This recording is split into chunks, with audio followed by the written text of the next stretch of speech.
NASA launched the Artemis 2 mission from Florida on Wednesday, sending 4 astronauts on a nearly 10-day journey around the moon and back.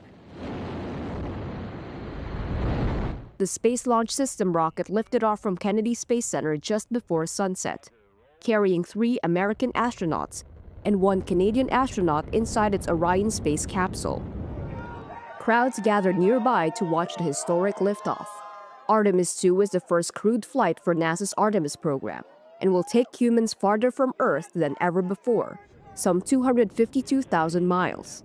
In a press conference following the launch, NASA Administrator Jared Isaacman said there was a partial loss of communications with the Orion spacecraft about 51 minutes into the mission.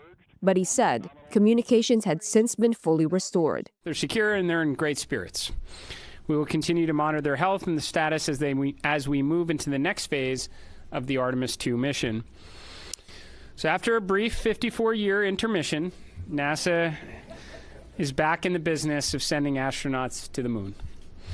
We have arrived at this point through a sustained effort and national commitment and the work of thousands across the agency, our industry partners, and our international allies. The mission is a major test as NASA works toward landing astronauts on the moon in 2028, more than 50 years after the Apollo lunar landings. Competition is also heating up with China, which has plans for its own lunar landing by around 2030. Competition can be a good thing, and we certainly have competition now. I think as a result, you're going to see a lot more progress, more so than you have in the, since when this was originally conceived under Constellation. We're going to get back into the business of launching rockets on a regular cadence, and we're going to bring the world along with us. So.